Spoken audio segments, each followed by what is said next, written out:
Assalamualaikum warahmatullahi wabarakatuh. Selamat datang di pembelajaran matematika.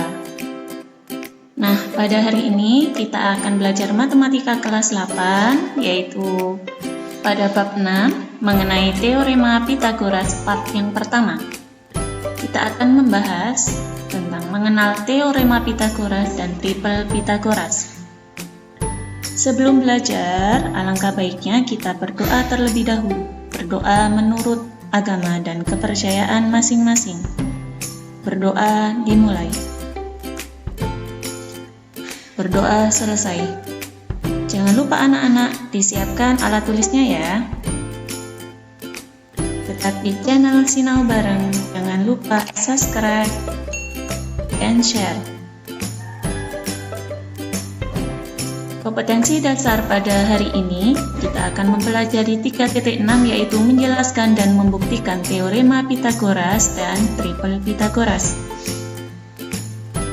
Tujuan pembelajaran kita pada hari ini, yang pertama, memahami teorema Pythagoras. Yang kedua, membuktikan teorema Pythagoras. Dan yang ketiga yaitu memahami triple Pythagoras.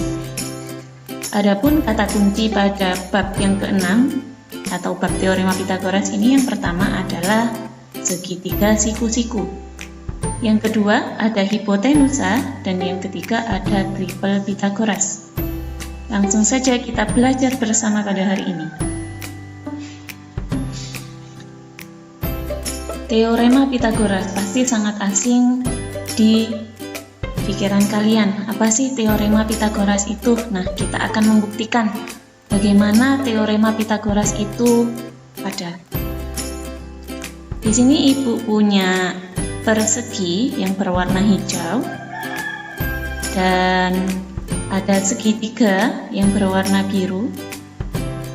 Nah, segitiga ini Ibu duplikatkan menjadi 4, yang dimana panjang dan sudutnya sama besar ya.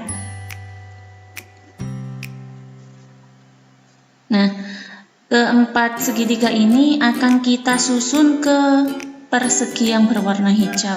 Segitiga yang pertama berada di sini, ya. Segitiga yang kedua kita miringkan dan kita taruh di sebelah sini. Begitu juga segitiga yang ketiga sebelah sini. Dan yang keempat, yang terakhir di sebelah sini. Nah, bentuknya seperti ini ya. Di tengah-tengah ini tetap terbentuk persegi atau segi 4 yang berwarna hijau, di mana sisinya adalah C.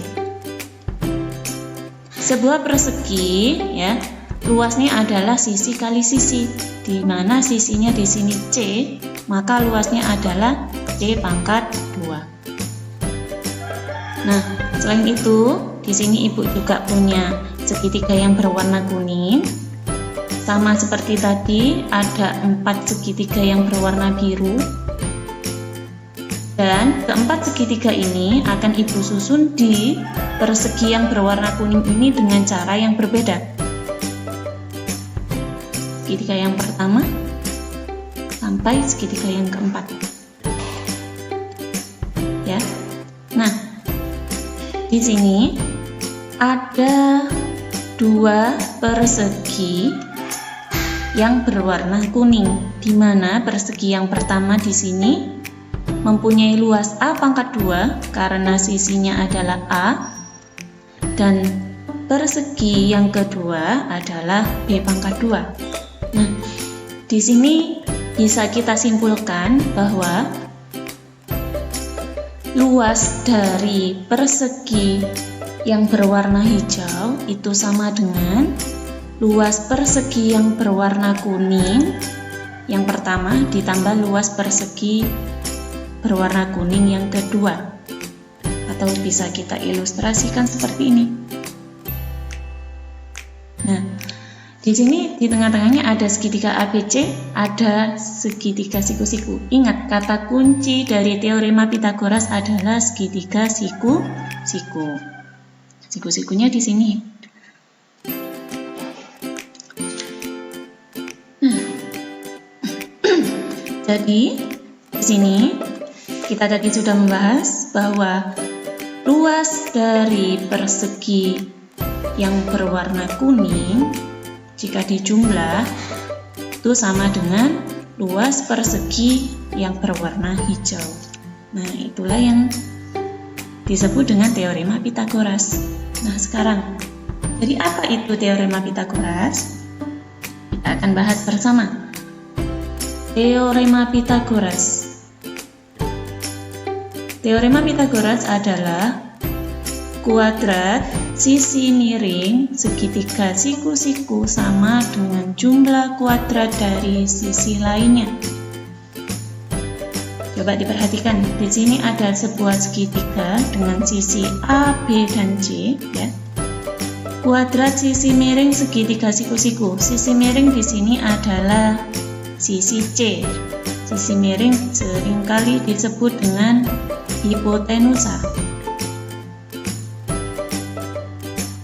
Sisi miring jika dikuadratkan pada segitiga siku-siku ini sama dengan jumlah, ya, kuadrat dari sisi yang lain. Sisi lainnya yang mana? A dan B. Jadi rumus dari Pythagoras adalah A kuadrat ditambah B kuadrat sama dengan C kuadrat. Ya, diingat-ingat. Kuadrat sisi miring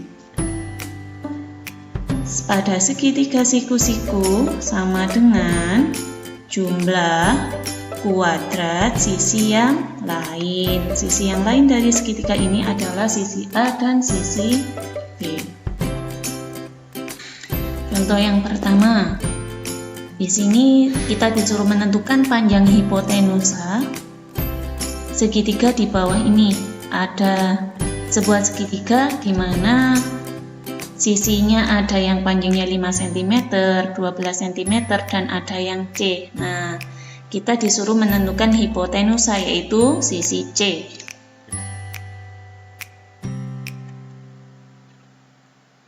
Kita tulis dulu rumusnya. A kuadrat plus B kuadrat sama dengan C kuadrat.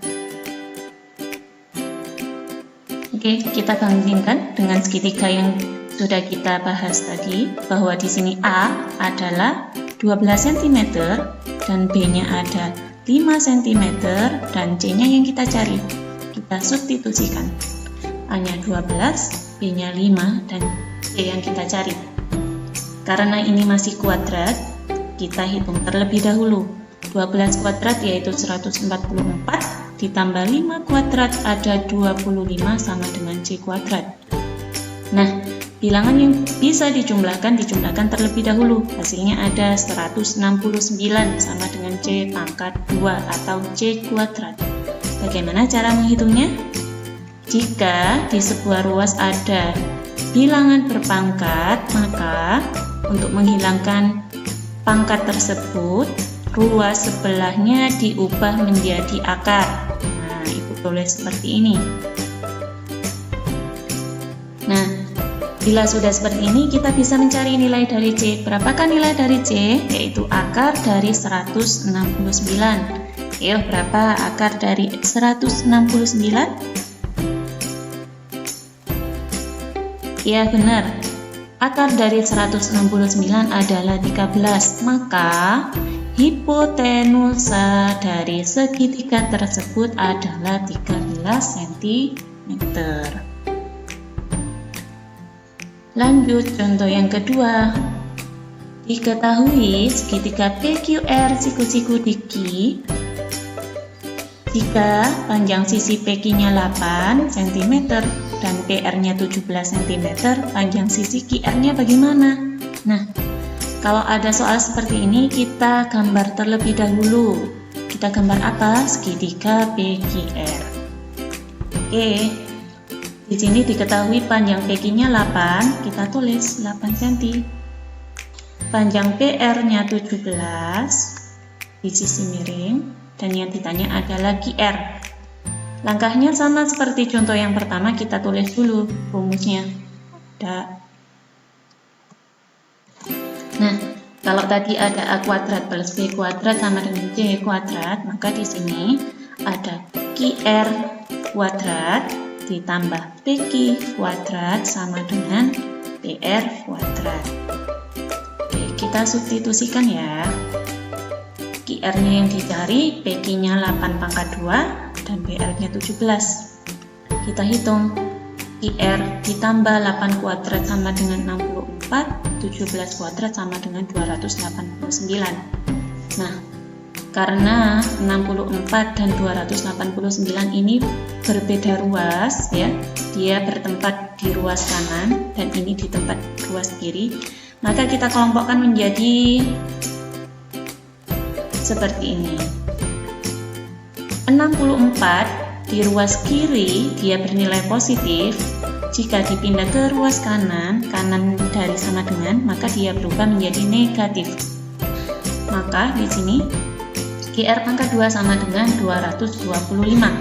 Langkahnya sama seperti tadi. Untuk menghitung bilangan berpangkat ya, untuk menghilangkan pangkatnya ini kita rubah menjadi bentuk akar. Maka IR sama dengan akar dari 225. Berapakah akar dari 225?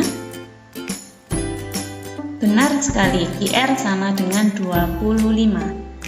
Jadi, panjang sisi QR adalah 25 cm.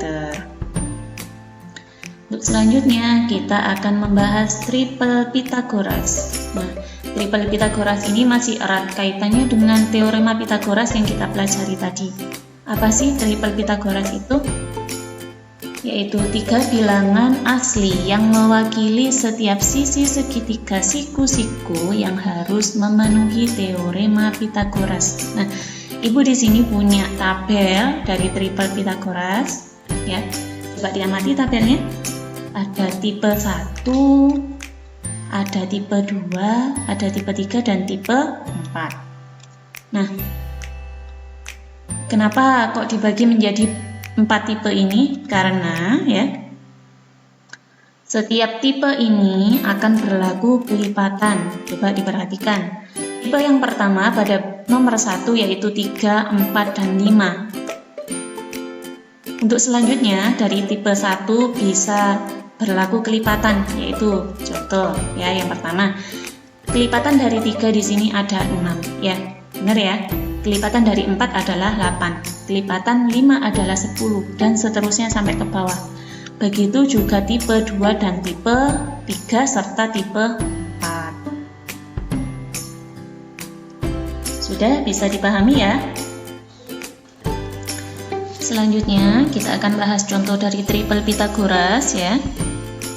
Diketahui kelompok bilangan berikut. Kelompok bilangan yang pertama ada 3, 4, dan 5. Kelompok bilangan yang kedua ada 7, 24, dan 28. Kelompok bilangan yang merupakan triple Pythagoras adalah, nah, selain kita bisa lihat tabel yang di slide sebelumnya, kita juga bisa hitung sendiri ya. Nah, untuk lebih mudahnya kita tuliskan dalam bentuk tabel, di mana bilangan yang pertama merupakan A, bilangan yang kedua adalah B, dan bilangan yang ketiga adalah C. Langkahnya sama seperti sebelumnya, kita tulis dulu rumusnya, yaitu A pangkat 2 plus B pangkat 2 sama dengan C pangkat 2. Untuk bilangan yang pertama ya, ada 3, 4, dan 5, yaitu kita substitusikan dengan rumus Pythagoras. Kita tulis ada 3 pangkat 2 ditambah 4 pangkat 2 sama dengan 5 pangkat 2. Kita hitung, 3 pangkat 2 adalah 9, 4 pangkat 2 adalah 16, dan 5 pangkat 2 adalah 25. Bila ada bilangan yang bisa dijumlahkan, maka kita jumlahkan dulu, yaitu sama dengan 25 dan 25. Jika ruas kanan dan ruas kiri sama, maka ini ya, bilangan yang pertama ada bilangan 3, 4, dan 5 ini termasuk triple Pythagoras. Kita bahas yang kedua.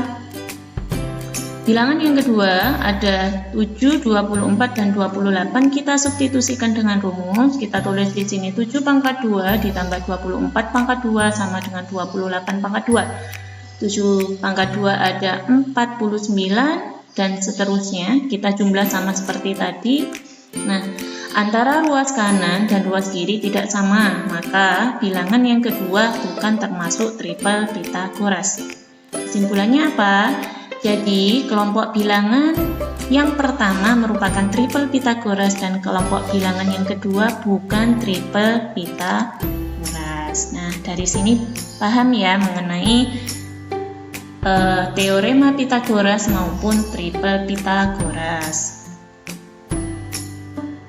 Latihan soal yang pertama, diketahui segitiga siku-siku ABC. Ya, kita gambar dulu. Ada AB-nya 6 dan panjang BC-nya 8. Yang ditanya adalah panjang AC. Ya, panjang AC yang ditanya yaitu sisi miring. Soal yang kedua, diketahui segitiga siku-siku PQR di mana PQ-nya 10 cm dan PR-nya adalah 26 cm. Panjang QR adalah, nah silakan dipelajari. Bila masih belum paham bisa mendownload file PDF, bisa dibaca lagi. Bila belum paham penjelasannya bisa diulang lagi video ini. Setelah itu silakan dikerjakan 2 latihan soal ini. Di mana cara menjawabnya? Cara menjawabnya ya ada di form pada classroom masing-masing. Di sana akan upload langkah-langkah dari latihan soal yang telah kalian kerjakan. Jadi dikerjakan dulu baru kemudian nanti klik formnya. Gitu ya. Selamat belajar. Terima kasih anak-anak, semoga pembelajaran pada hari ini bermanfaat. Ibu akhiri, Assalamualaikum warahmatullahi wabarakatuh.